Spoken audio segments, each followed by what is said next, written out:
Coming up on the GeoHabari podcast. Access of elitism. And so basically, one way you could go is say that space is for a certain kind of person, certain kind of startup, certain kind of organization, and that immediately locks out anybody else that could be interested or curious about the space. There is no way to replicate a Silicon Valley or any other ecosystem in Kenya. Let it thrive by being itself. There's going to be stagnation because there's no way in which a policy person or an executive can unlock funding to a sector they don't understand and they don't see the real socioeconomic benefit. If you look at it from a space economy perspective, from whatever technology perspective. We're here to amplify African tech stories and elevate technical brilliance. This is the GeoHabari podcast with Yariwo Kitio.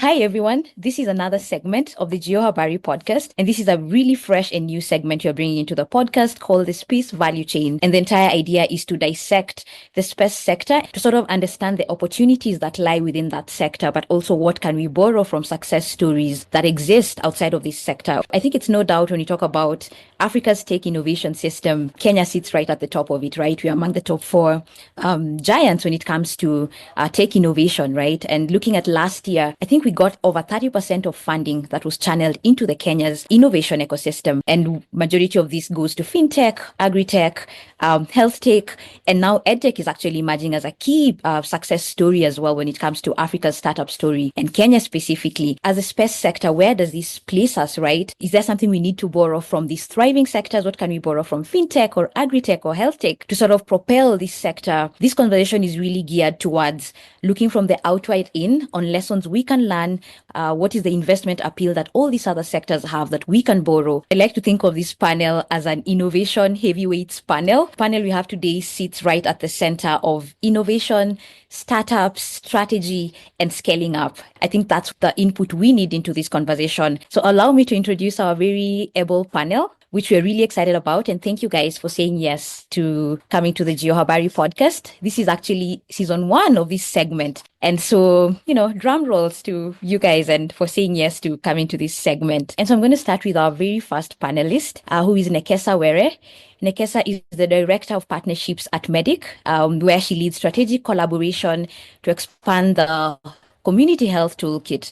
I think when I read Nekesa's bio, one of the things that came to mind was someone said, if we can get Coca-Cola to every corner of Africa, to the remotest part, and someone can drink cold Coca-Cola, why can't we do that to healthcare? If that's possible with Coke, it's definitely possible with healthcare. And so kudos to you, Nekesa, and the work that you're doing at MEDIC. And prior to joining MEDIC, she was Director of Strategy at AfriLabs. And I think that's another case in point that we're looking at, right? Because of her view in terms of looking at innovation hubs and sort of leading the execution and strategy of elevating innovators across the continent. She was also CEO at the iHub, which was the first innovation hub where she championed for open innovation culture. That's our first panelist. Our second panelist is Victor Otieno, and Victor is the founder and managing director at Vifa Consult, and is also the former county chief officer of digital economy and startups, Nairobi City County, where he led the sector in developing and implementing support programs for startups. Again, we've said innovation heavyweights. So these are guys who've sat and they know what it takes to create a thriving ecosystem. And last but not least, definitely, is Davis Cook, who is the chairperson of RIS. RIS is the Research Institute for Innovation and Sustainability, which is the biggest innovation-focused advisory firm in Africa. He has a long history in consulting. He's consulted across 40 countries and is leading establishment of sustainable innovation ecosystems. And so the word here, guys, is ecosystems, innovation, development, and what do we borrow from these heavyweights to sort of look at how do we propel the space sector.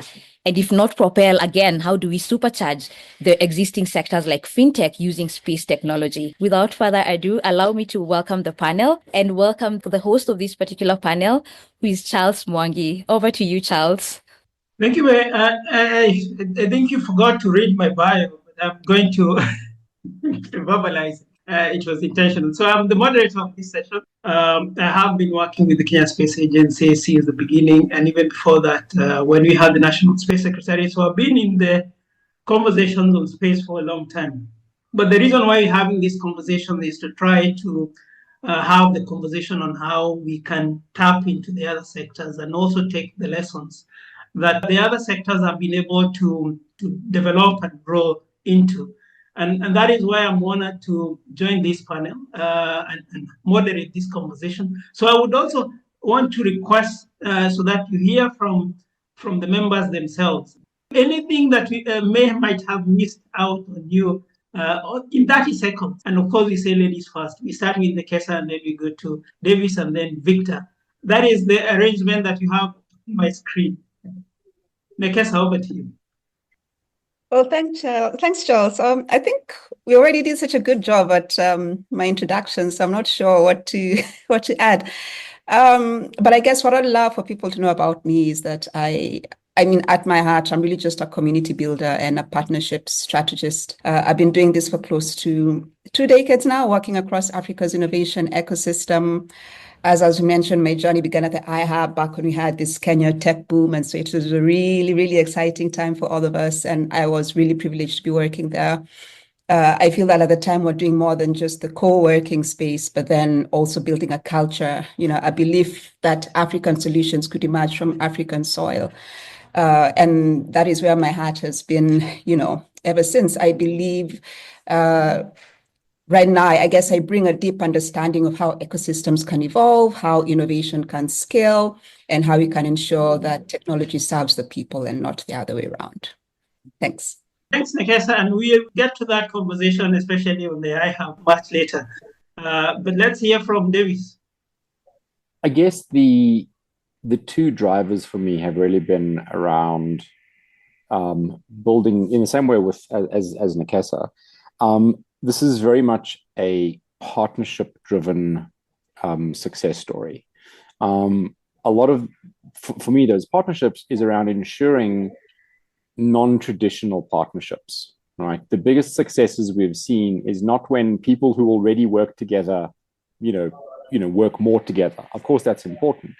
It's when people who don't work together find interesting new ways of creating value between each other that you really get exciting stuff. And so for me, it's amazing when you see people in the, the logistics sector start saying, oh, hang on, what's happening in space? And something new emerges, or finance or natural resources. And so, one of the things that we've always spent a lot of time thinking about is how do we bring these people who don't talk to each other very often into the same room and start looking for new opportunities. And so, multidisciplinary, interdisciplinary, all these kinds of words is a really important thing that we try and drive. And yeah, that's always where you get the most interesting, novel, and unexpected solutions. So it's a great place to be in the middle of that. Thank you, Davis. And again, it's interesting because again, potentially in this panel we have those linkages. I hope by the end of this conversation, something will come out of this.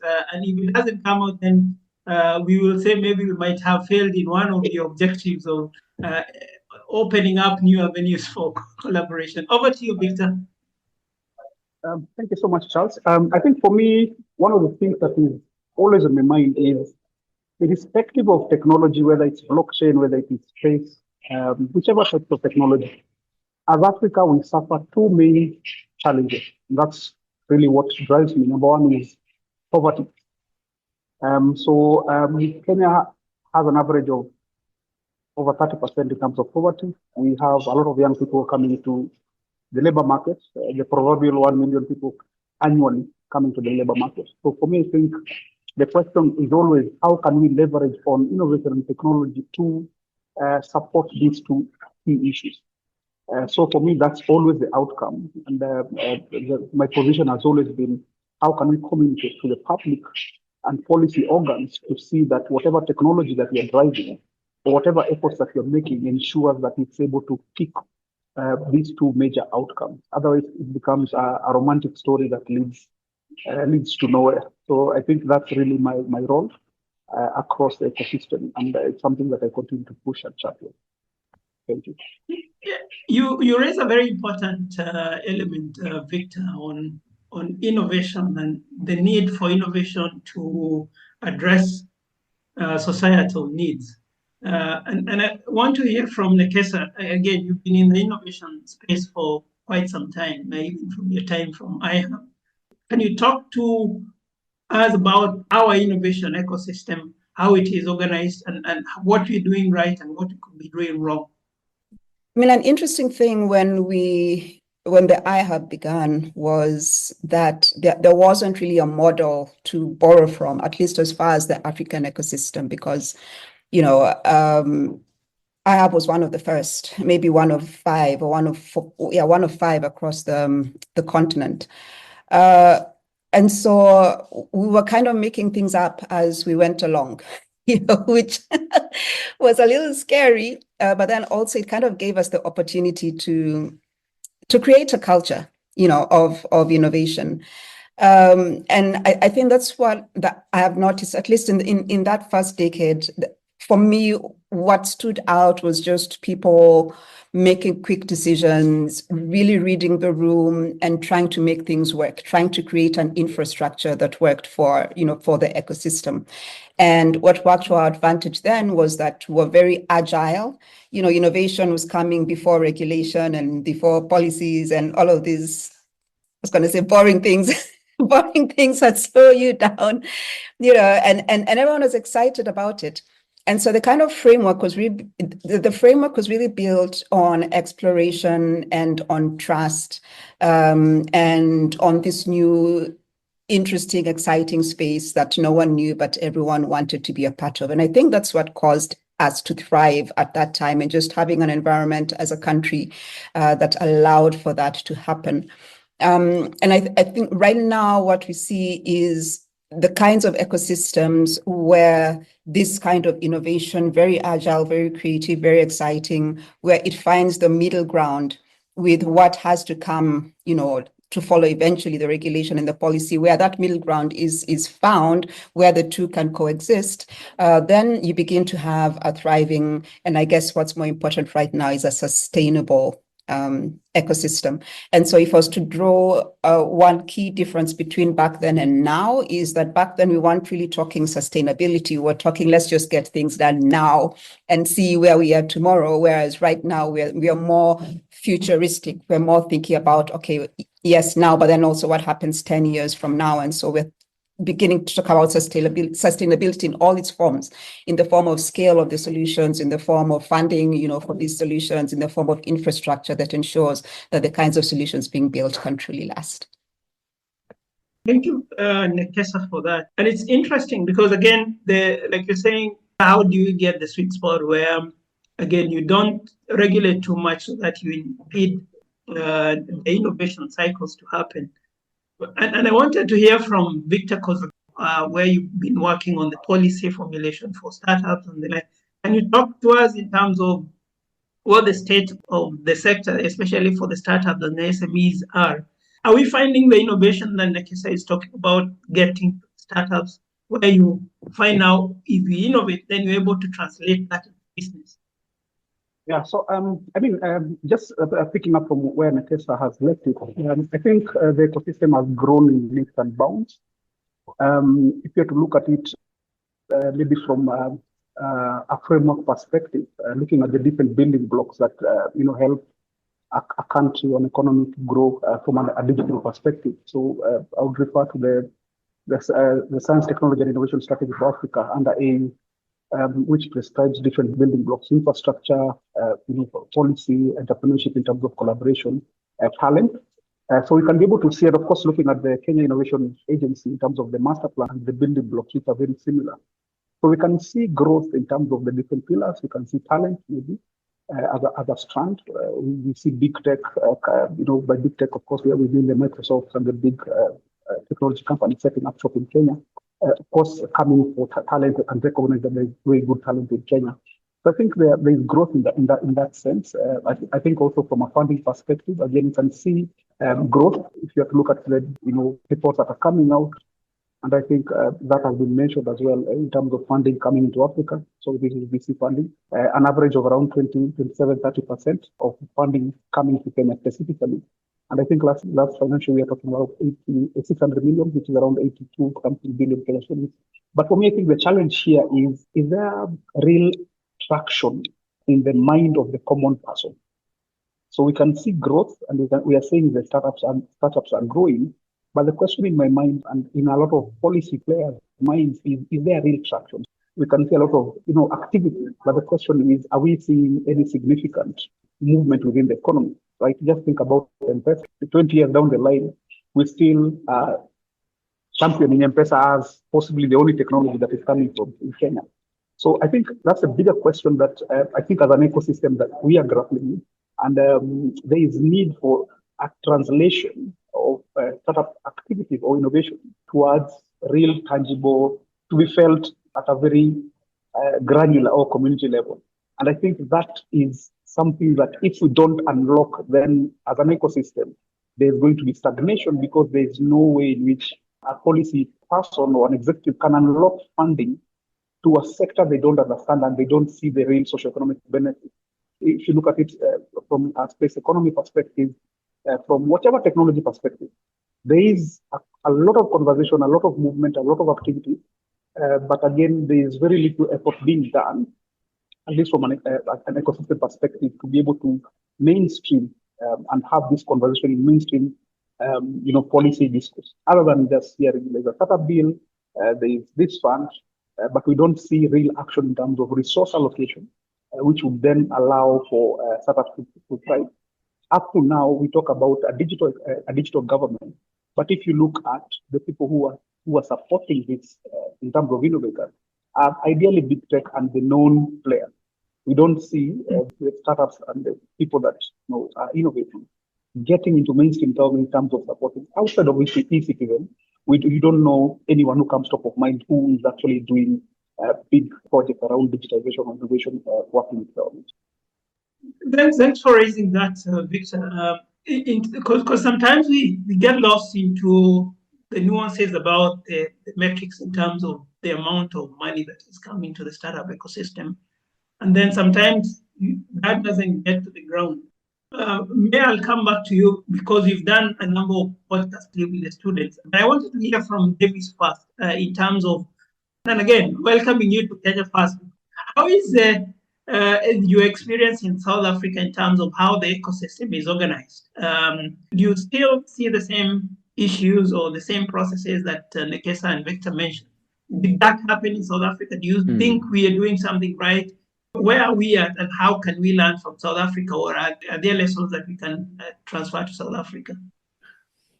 Yeah, I mean, I think that, the underlying general economy in South Africa is, I think, much deeper and broader than in Kenya. All right. So before you get to the innovation layer, just like the general economy is, I'm not saying healthier, I'm just saying deeper and broader. And so, South Africa's manufacturing capability is, significantly higher. Our technology, like capability to produce technologies is much higher, these kinds of issues. What that means is that there is a significantly larger amount of kind of capital invested into the country across a range of different sectors and kind of skill sets.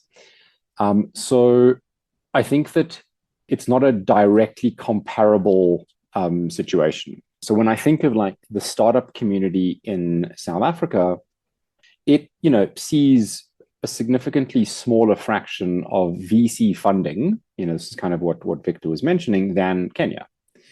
But part of the reason for this is that given that South Africa is a wealthier country, it is able to invest. Me as a startup, I'm able to invest my own funds into a startup as opposed to requiring, external VC to come in, right? So there are a lot of these factors that kind of shift how this works. But I think when it comes to the question around like policy interaction with startups, I think that certainly the experience that we've seen in South Africa is there's a certain distance between policymakers and the entrepreneurial community. Now, I think, there's always a level of tension between private sector, which ultimately wants lower taxes, right? Or it wants more benefits for its taxes. It wants, grant funding, or it wants, support to kind of grow the business. So it wants either a greater chunk of tax revenue for itself, or it wants to pay lower taxes. And governments, by definition, want more taxes, and they want to spend those taxes on addressing kind of a range of social needs. So there's always this tension between these. And in particular, at least in the space sector, I think that there is a real gap between the policy regulatory environment and the private sector. And I think that this is, in the long term, going to be a constraint on achieving potential in the South African environment. What I see differently here over the last kind of 2 years that I've now basically been sort of living and working actively in Kenya is there appears to be much closer relationship and conversations between the emerging kind of space sector and the regulators and the policymakers in a way that I definitely have not seen at least in South Africa and a couple of other countries around the continent. So I think this is a really important and really positive sign, which is that even if we haven't figured out what those answers yet, the fact that people are talking to each other is a really, really critical first step towards building a dynamic ecosystem in future. I think without that conversation, it's going to be really difficult to do this down the line. So I think it's a great start to this emerging community. Thank you for that. And after I go to May, Nekesa, I would want if you could also help us unpack in terms of the element of funding. Davis talked about funding being available in country, and maybe from your experience, have we seen this funding? But maybe let's start with May, and then you come to Nekesa. May, in terms of the conversation from the universities, do you feel the students are feeling like they have a grasp of what the issues are? There's a pretty huge disconnect when you look at what's happening in the student space and what's happening in corporate. I think one of the biggest gaps we have specifically in the tech space and in geo is the real world scenarios of how innovation is happening in the outside world has a huge disconnect. And so some of the key questions that come up in the student conversations that we've had over time is, if I'm to leave our campus, what career am I getting into? What's the space I'm getting into? What's the sector? Which sector is uptaking geo solutions or space solutions? And if I'm going to fintech, how is my skill going to be relevant within that space? And I think that goes back to how our education is kind of structured, especially the geospatial curriculum, and how that links to currently the innovation that's happening across that space. And so I think from my perspective and from the student perspective, there's definitely concerns around what the curriculum is addressing versus the innovation that's happening across the different spaces. What really needs to happen is there needs to be a shift in how we are looking at the corporate or the innovation space that's outside of school and bringing that back home to the students for them to understand that this is what's happening in the innovation space and this is how your skills can come on board. But how do we also bring educators and the academia community into this innovation space for them to know, okay, so I need to restructure my curriculum to sort of fit this for us to drive sort of this talent pipeline that's coming out of school. There's definitely something that needs to be done there from the student conversations we've had in the student segment of the pod. But yeah, that would be a brief highlight of what that looks like. Thank you. And now going to Nekesa in terms of the funding and having been in the ecosystem. As Kenyans, are we investing in the innovation? Where is the money coming from for the innovators? Your question is, as Kenyans, are we investing in the ecosystem? I think as Kenyans, we are investing in business. And not to take away from your question, but honestly, Charles, I think the big issue is what we are calling our innovators. Are they building SMEs or are they building startups? I've heard funders or investors say that they've looked and they've gotten fantastic pitches, but those were SME pitches. They weren't startup pitches, and they were looking for startups and not SMEs. Absolutely nothing wrong with SMEs. SMEs are the backbone of our economy, but I think it's just important as someone that's building a business to understand what kind of business it is that you're building. And so that may be the first challenge that we're facing, that there are funders that want to invest, but they aren't finding the right businesses to invest in. There are people building businesses which they may feel are innovative, scalable startups that should be invested in, but maybe they are not for various reasons. It may be that they're actually SMEs. It may be that they just aren't building scalable solutions. So I think that may be the first thing to be tackled. And then once we're sure that we have the right kind of startups in the market and funders that want to fund the startups, then we need to make sure that those startups are at the stage where those funders are interested. And if that's not the case, then we need to begin looking for new funders that are interested to take up these kinds of startups at the point where they are with the kind of investment that they need. I've had people argue that perhaps even the people that we call angel investors are not angel investors and are really looking for another tier of startups. So I think there's just a mismatch. Is there great innovation happening? Yes. Is there funding within the ecosystem? Yes. I think we maybe just haven't done, we could do a much better job at matchmaking and increasing capacity of our startups. So one of the really kind of great initiatives that took place in South Africa a few years ago is something called the SA-SME Fund.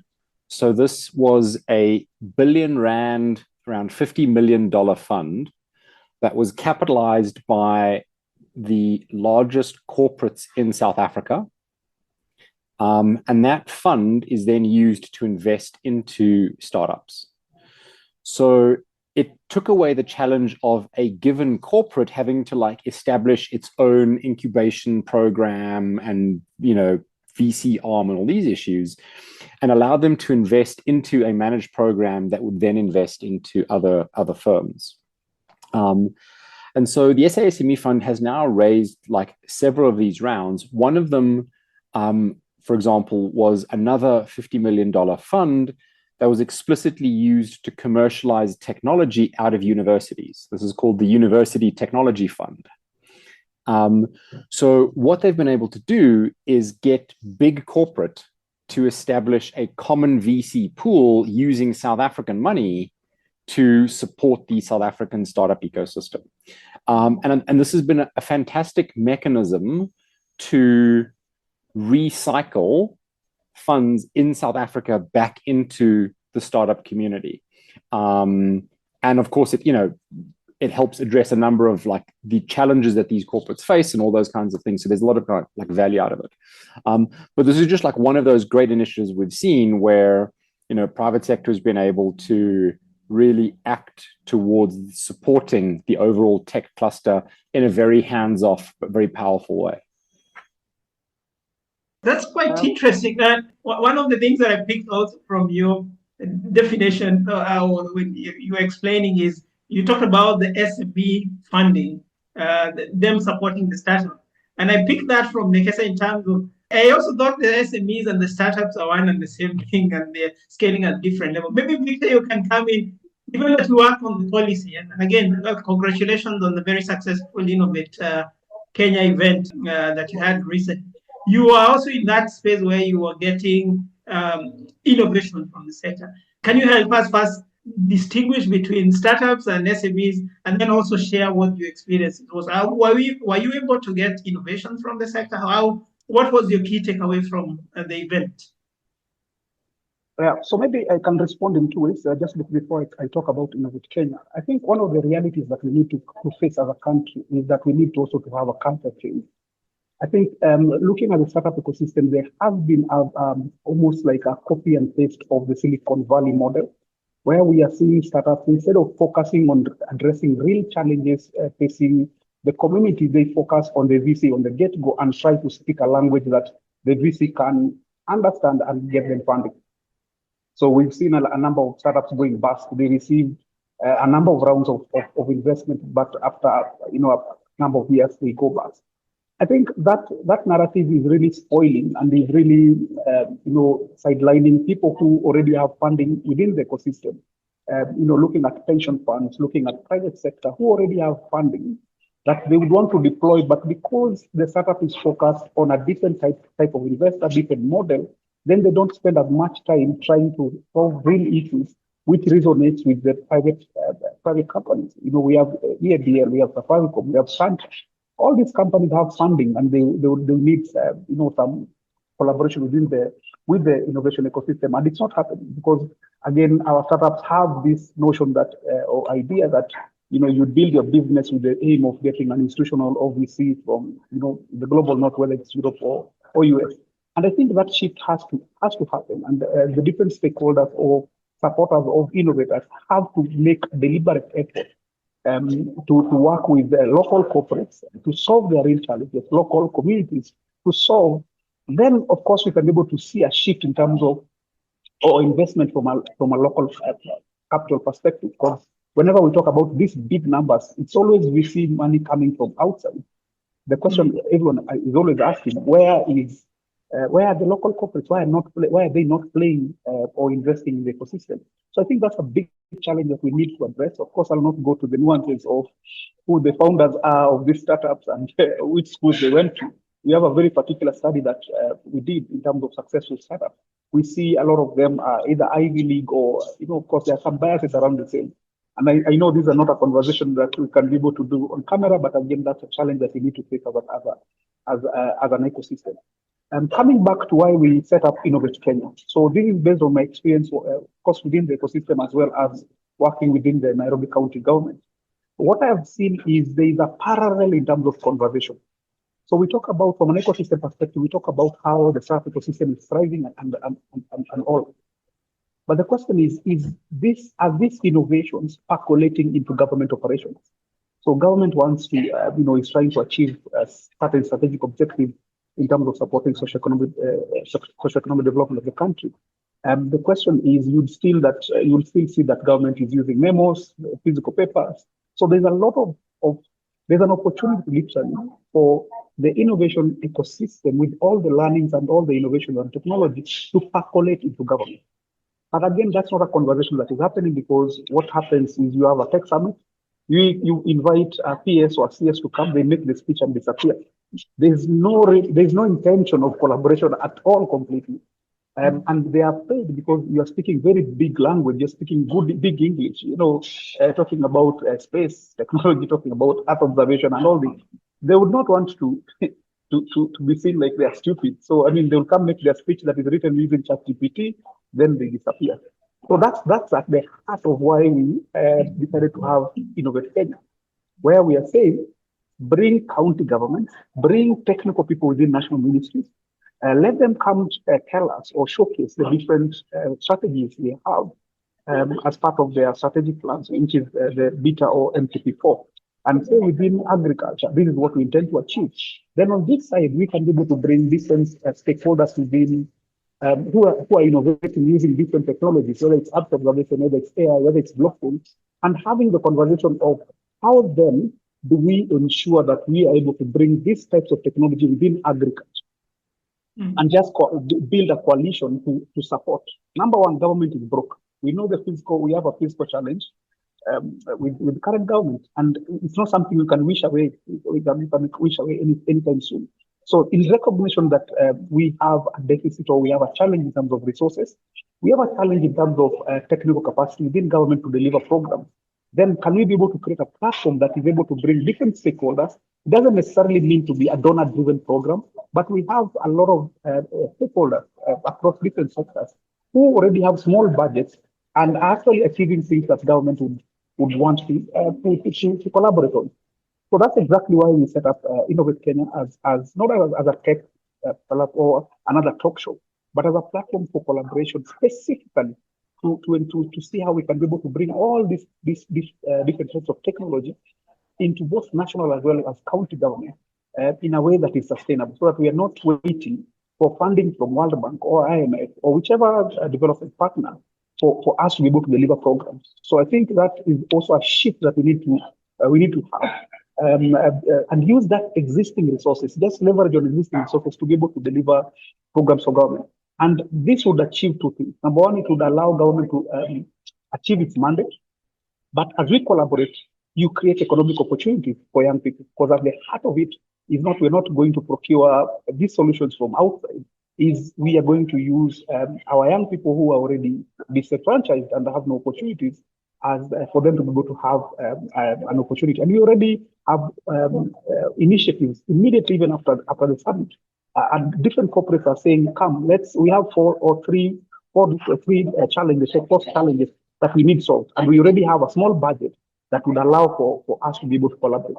And that's exactly what the aim of the summit is. So it's not just a talk shop, but a platform for collaboration. And hopefully then, of course, we can be able to carry this conversation forward and report some of the achievements or support challenges that we face in the next year. Yeah, thanks, Victor, for that. And I know you're using ChatGPT for good reasons in terms of now being able to work on the speech so that you're able to deliver and communicate well. But I also wanted to get the input or the view from Nekesa. You've been in the innovation ecosystem. You're now in the medical field. And there is that dimension that Victor is saying. Can you share from your experience in terms of how you're using tech, especially in med, in the information that you're able to freely share? And also, what are the opportunities also for government? Why is it that government is a bit averse to onboarding some of these solutions? The last question you asked was quite hard. Why are they averse? I don't know that I have the answer to that. I have some that maybe are not politically correct. So what MEDIC is doing now, like I said, we are the stewards of the CHT community, and CHT stands for Community Health Toolkit. It's our open source tool, which supports different innovators, implementers, governments as they build digital health tools that support community health workers to deliver care, basically to the door in some of the hardest to reach communities. And so I think what makes most sense is to share the Kenya experience. And Kenya is actually where we have one of the biggest deployments, I think, in community health across Africa. And this is thanks to the great collaboration that we've had with government, specifically the Ministry of Health, where they have built, or rather where they have used the Community Health Toolkit to build what's called Kenya's Electronic Community Health Information System. And so basically a community health system that's used across all our 47 counties that ensures that at county and national level, care is being delivered to some of our hardest to reach communities, and data or specific community health data is being channeled to counties, to national government to help make more informed decisions around our community health strategy. Now, why this has worked is, like I said, number one, the government's willingness to collaborate, and also an awareness that no one can go at it alone. And I think Davis brought this up right at the beginning of this conversation. It's impossible to work in isolation. And so the Kenya government has realized that in order to meet some of the big goals that they have around community health, it made sense to align with people or to work with people that were mission aligned towards advancing care, and especially in the digital age. And so they are currently co-leading a collective of us, which is called the Community Health Units for Universal Health Coverage. And this is basically a cross-section of public and private sector organizations, mostly private sector organizations that are wanting to work with the government to advance community health and are working in specific counties across Africa.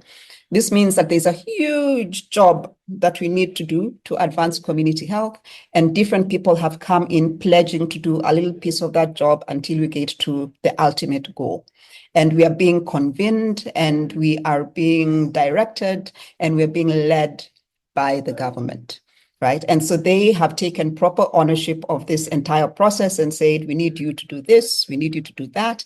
And it's easy for the rest of us to do it because we're coming in with our individual resources, or as a collective, we're bidding for funding to meet a mutual goal. So we all have the similar end in sight. And that really helps as an ecosystem when everyone is aligned on what it is that they're wanting to do. And so as MEDIC, obviously, we are a technical partner to the government. We're a technical partner to the rest of this ecosystem that's supporting community health. And so we ensure that the Community Health Toolkit is stable to ensure that the Electronic Community Health Information System that's built on top of it is stable as well. Now, the big elephant in the room is we don't want this at some point to be shelved as yet another, what we call them, white elephants. So, nice, big, flashy things that worked for a while and then eventually didn't work for various reasons. And so it's really important that we all remain mission aligned. It's really important that the government continues to have proper ownership of this tool. But what's most important is that as a collective, we figure out a way to transfer complete ownership to the Ministry of Health specifically. And so ensuring that internally they have the technical capacity to continue to support this tool. And so there's constant capacity building where the medic team and others that have technical capacity are working with the ministry team to make sure that their software developers, their engineers, etc., can support this tool. It's really important, I think, more specifically, that they have the funding to continue this work, and so building that trust together with them in a way that they're able to take on partnerships or maintain partnerships, advocating for a bigger chunk of, Victor said that government is broken. It's true, but still advocating for a bigger chunk to go to community health, so that this system continues to thrive and the kind of really incredible data that it's collecting continues to be available to the ministry. So, just real quick, it's all about collaboration, it's all about partnership, and it's all about the ministry and the government taking complete ownership of the process. Thank you, Nekesa, for that. And maybe also to indicate that maybe the nuances around government funding is prioritization. And I think if the government finds reasons that something is important, then they would always look for the fund. But I want to pivot to Davis. We did an assessment for the innovation ecosystem, and there's also some work we were doing on the Africa EU Challenge in terms of trying to identify opportunities within the sector from across Africa. But now the assessment that we did for Kenya, are you able to share some of the findings or recommendations that came from that? And then we can pivot to Kitio and then ask, Nekesa talked about the onboarding of technologies and the support that the government needs to build. In your previous role, you were supporting tech and where you were supporting the government. How was that process? Were there challenges or were there opportunities in terms of the onboarding of new technology? Because sometimes we find the government getting stuck somewhere. But let's start with Davis in terms of what was the assessment? What were we able to find out from the assessment? Yeah, sure. So just as some context, this was, a piece of work that explored or characterized the space technology ecosystem in Kenya across 9 different factors. This includes things like access to capital, access to talent. It also asked questions such as, how easy is it for these firms to scale up and reach larger kind of global markets? What is the policy environment? So it explored really a number of different constraints or opportunities that help to characterize the ecosystem. So, I think that the first kind of important insight is that there was a growing kind of interest in the sector. And I think this is an important underlying point, which is if entrepreneurs are not seeing this as an area of opportunity, you're just never going to grow the sector. But there is definitely like a significant amount of interest in this. I think probably the biggest constraint in my view on this was around awareness of the value of space in industry, amongst the general population, and so on. And the reason that this is important is, you're kind of talking earlier about like priorities for government. On Nekesa, you were talking about like, making sure that government is aligned. The best way to get governments interested in the topic at hand is not actually to demonstrate to them directly the value of the service. It's to get voters to understand why this is an important thing, that they vote the right people into power. If the general population understands and appreciates why something is important, politicians respond to that, right? If you just have a conversation with a politician saying this is important, but it doesn't speak to the needs of his or her constituents, it's never going to go anywhere. Or if it does, it's going to be a very, very small slice of their effort. Whereas when the citizenry, when the constituents that vote appreciate and understand the value that a particular sector brings, then the political class will respond to that, right? Because politicians always respond to the needs of the voters. So the people to be convinced in many instances are not actually the politicians. It's you and I, it's the general kind of public who needs to be convinced about why this is such an important thing. And, you know, one of the challenges that we saw here in Kenya, but this is a common thing around the world, is in particular, the space industry is viewed as this extremely highly complex, you know, topic only for like the smartest people in the world, and you have to go work for NASA and whoever else. But that's not the case. Like there is real tangible value that the space industry is able to bring to smallholder farmers, to the average Uber driver. You know, you don't have to be an astronautical engineer. You can be a lawyer. You can be a journalist. You can be a healthcare practitioner. There's so many different pathways into space, and so many different routes for the industry to influence society that it really is for everyone. And so, you know, one of the kind of the outcomes from the work that was done is around increasing public awareness of the value of space. And as soon as you start to solve for that problem, the prioritization of space in government begins to increase, because now people are saying, but why aren't you solving this problem for me, right? So I think for me, that is one of the most important outcomes from this work. And there's a lot of like smaller initiatives that are coming through in terms of the communication material that's coming through, the establishment of communities of practice, which are able to, further communicate the value of space, the development of a kind of catalog of space technologies that people can access and see what is possible. So there's all these different initiatives to address questions around public awareness. And I think for me, if you can solve for that, if you can get every citizen in Kenya to demand a bigger space sector, the political class will respond to it. And that's kind of like really the way to influence this. I will allow first for May to comment in terms of, given that she was at one point in a different hat serving a tech company that was supporting the industry in trying to uptake the spatial dimension. If you can share your thoughts, but then go back to Victor in terms of you worked in the county government at one point. Is Davis right? Should we talk to the politicians? Should we talk to the masses? But let's start with May, and then we go to Victor next.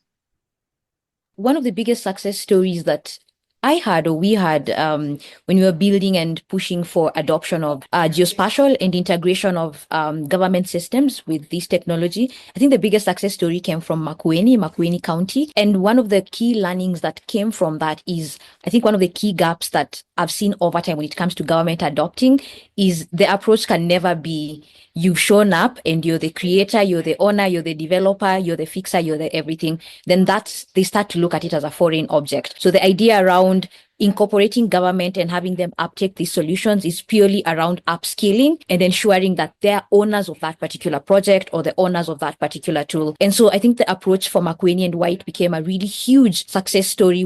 It started from the county. And so the building from the onset was driven by the county. And so it was us creating maps for the county and us sitting down with county officers and actually doing the nitty-gritties, digitizing it together so that you're not just building it from Nairobi and then saying, okay, yeah, we've published, here's the link to your schools, right? A lot of it came around, how are you pushing that solution? How are you structuring the use cases? And are you talking about the impact of it in a language that county understands? By seeing your schools and seeing the facilities that you have, what does that translate to in terms of your CDF budgets, right? What does that translate in terms of your healthcare budgets, and how do you want to redirect that? So I think that was the biggest success story there, but also these challenges around pushback, right, when it comes to technology and it being looked at as a threat in government, where we see this tool, but why do we need it? And I think COVID changed that narrative, because COVID really made government a fast adopter. State Department of Gender took up geospatial because of COVID, right? Ministry of Health adopted geospatial because of COVID. So I think the question really is, who sits at that particular point in time? How are you translating this knowledge? As software companies, what does that mean to government? Can you speak their language, and can you create with them, not for them? Can they be owners of the projects from the onset as they're building it? That would be what the lessons from that particular era would look like. Thanks, May, for that. And again, David was mentioning in terms of the leadership understanding the value proposition. And I want to bring in Victor, who has won the heart of both being the innovator within government in a county. How did that sit in? Is what David is saying, that the push has to come from the citizenry? Are there opportunities for coming from both ends? Yeah, I think the push has to come from multiple levels. In the sense that I think, as you rightly put it, we use a lot of technical jargon and we romanticize the innovation outside of the real challenges that the typical Kenyan faces. And I also agree that, from a government perspective, resource is scarce, so prioritization is extremely, extremely important. And I think one of the things that we really need to prioritize is to be able to ask, and I think has been mentioned, to be able to answer the question of government is trying to do three things. It's trying to address issues around jobs. If you look at whether it's national or county, they want to create jobs and economic opportunities, because that's a big problem. We have very high poverty rates across the different counties, and they are trying to deliver service. So if you look at their strategic plans, the different, both at national as well as county, that is what they aim to achieve. So that is the language they understand. So if you come and tell me blockchain space, without telling exactly connecting the dots as to how this technology is going to address my challenges, which would unlock my budget, then of course you're not helping me. So I think that's the last mile in terms of the communication that has to go out, not in terms of how good the technology is, but how is this technology going to address the issues that the county people are facing in the different sectors, whether it's the governor or the chief officers, NPC, even from a national ministry, is how is this technology helping me either in terms of efficiency, cutting cost, or addressing this challenge? And I think that's the conversation we need to start pushing for. Number two, also, like I said, in terms of culture, in terms of our entrepreneurs, in terms of our innovators, their focus in terms of the way they set up their venture has to be focused from the get-go in getting real solutions for localized problems. Yeah, so that we're not just focusing on saying, I'm building this business because I'm targeting VC funding. I'm building this business because I'm getting an institutional investor from the global north. Global north. We need to be able to shift them also to start looking at local problems. Just think about M-Pesa. I mean, it's a very simple solution, but it's addressing a very, very real need. So then, if we're able to achieve those strands, then of course we're going to get prioritization. I don't foresee a point where, for example, Kenya Space Agency or space technology getting a very specific budget for them only. But what I see is space technology can tap into the different budgets across government by giving solutions to their needs, so that you achieve an outcome without actually creating a new budget or budget allocation specifically to the agency or to the Ministry of Defense. So I think that's probably how probably I would look at it, and that's what I was trying to achieve within county. So I'm sitting within county, I looked at myself as a service provider to all sectors. So I would tell them, look, I can be able to bring different innovators and technology to help you around land registration and stuff. You can bring different technologies around agriculture, around education. We can be able to bring the different stakeholders in EdTech to support you, and you already have the budget. So I'm not looking for new budget. I'm just looking at, if you to use blockchain, you can actually help you with the land registry. Of course, the convincing bit takes time, but I think that's the type of conversation that you need to have. So then we are able to get priority in terms of budgets, but also, of course, as David had indicated, that you're able to solve for real challenges that the local community faces. And I think that's what I'm still, as a focus, is something that I'm still pursuing using different platforms, and of course collaborating with different stakeholders. Thank you, Victor, for that. And I like the dimension where you're saying we need to look at all dimensions. And I also like the idea from Davis where we have to catalyze the industry or the users, the citizens to ask for those needs. Just to wrap up and then go around from Mr. and ask you particular questions in terms of what we could do to support the industry, especially now in space. And I'll begin with you, Nekesa, in terms of you've spent time in the innovation sector. The Kenya Space Agency is trying its effort to grow the innovation within the sector. And also, we've also heard from Victor in terms of that we might potentially not need to look at from internally just the budgets that are available from the agency, tap into other resources. What would you, in brief, give as an advice for us to help, even not necessarily only for the agency, but for the sector, because again, the sector has to grow somewhere? 4 things. First of all, I'd say start with people, not just the frameworks or the big strategic plans, etc. So understand what people are passionate about, how they want to plug in, and what it is they want to bring to the table. So start with the people. And that means you're starting in classrooms, you're starting in universities, you're starting at the technology hubs, you're starting at government. Basically have conversations with people that go beyond what we're writing on papers and PDFs and so on. And then build ecosystems. And so understand that nothing's going to work in isolation. And so figure out which are the critical paths, who do you need in your corner, and how do you become mission aligned with them. And then third would be access of elitism. And so basically one way you could go is say that space is for a certain kind of person, certain kind of startup, certain kind of organization, and that immediately locks out anybody else that could be interested or curious about the space. And so instead go for access and figure out which are the multiple doors that we could open to ensure multiple conversations happening, multiple funding is happening, multiple people, regardless demographic, geographical, sex, etc., that they understand the kind of work that you're wanting to do. So more is better. And then finally, patience over the purpose, for which in this. And I think a core part where patience really comes in is in the funding. And so the kind of funding that is plugged in here needs to be very patient capital, understanding that it's going to take quite a while to move from ideas and innovators that are really interested in plugging into this space into a place where these solutions, etc., are able to scale and so on.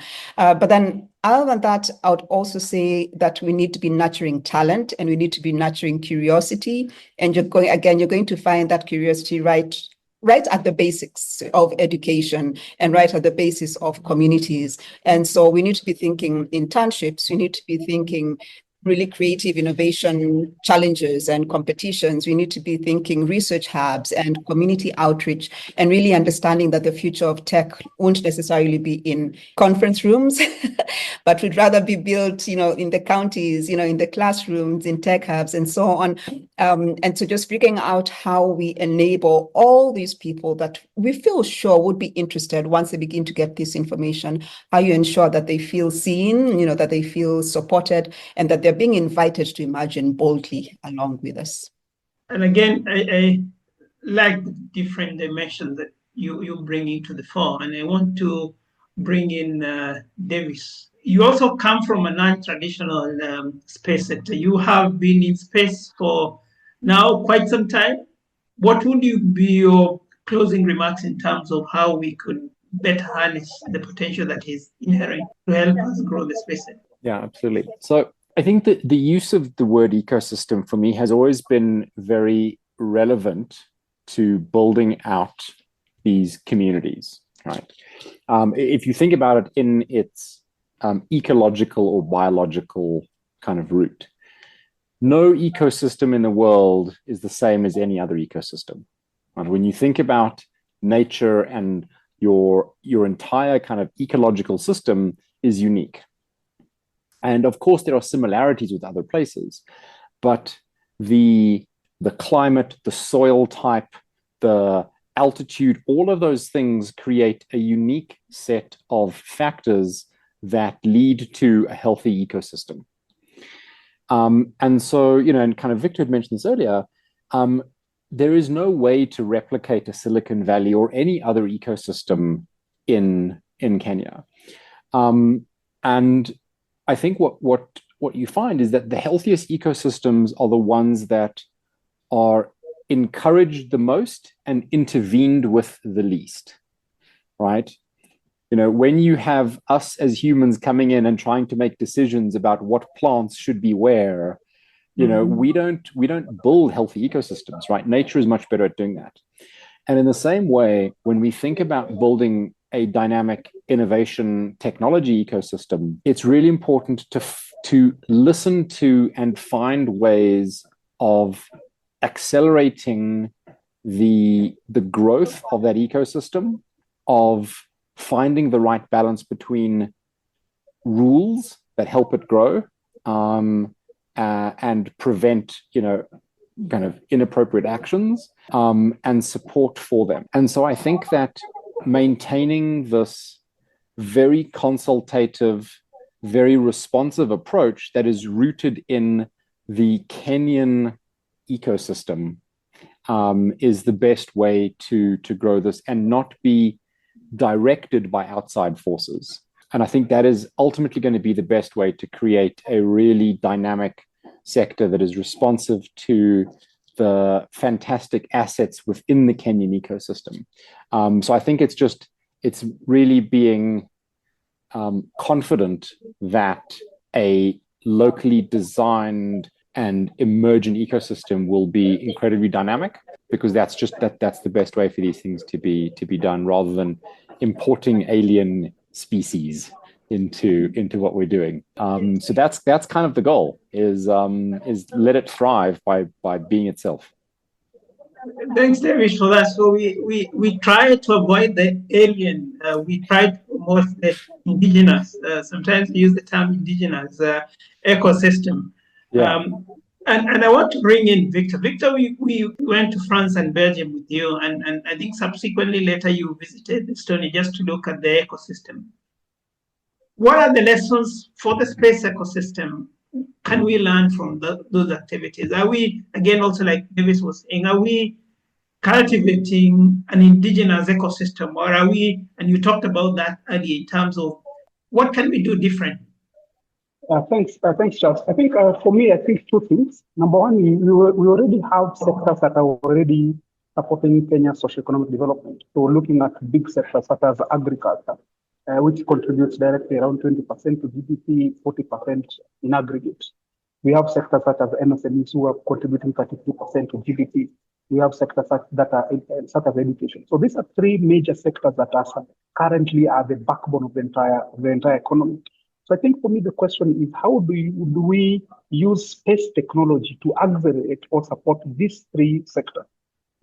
Immediately you have solutions, very practical solutions around agriculture, around supporting MSMEs, as well as supporting education as sectors. So if you look at them, even in terms of budget allocation, this is where bulk of the resources as a country are put in. So I think the opportunity here is, how do we use space technology in the practical sense of it? Just think about GPS. I mean, everyone is using GPS across different sectors without knowing. So, I mean, then how do we now use GPS or other types of technology to accelerate these three sectors? I think these are the big lessons that we can be able to pick from, from France, from Estonia, and the Baltics, in the sense of using technology, not romanticizing technology, but using the technology to be able to solve some of these big issues that everyone is facing. I mean, if you're able to solve for agriculture, everyone would see. I mean, it's not something that you hide. And I think secondly is being able to pick these numbers, or doing some evaluation of sorts, to translate from a policy perspective the impact on jobs, economy, and service delivery. So then, even as you support, you are creating some body of knowledge or evidence to show that GPS alone as a technology has been able to support these sectors and has been able to either increase revenue or support efficiency, so that then you can be able to get more resources being allocated. I think this, for me, would be the panacea, or an approach that that probably I will be able to take specifically around space technology to ensure that we are able to really unlock. Thank you. And maybe, I know Nekesa would say maybe you forgot about health, because again, one of the key dynamics about it's our livelihood. Again, allow me, ladies and gentlemen, to bring this to a close. Again, it was an interesting conversation. I really want to thank you for having created time to join us for this conversation. Nekesa Were, Victor, Otieno, Davis, Cook, thank you for your time and for sharing the insight. We hope from this conversation, I know there are other conversations that will come to the fore, but again, we want to thank you for sharing your insight, and that we can continue engaging. Let us continue working together to grow the sector.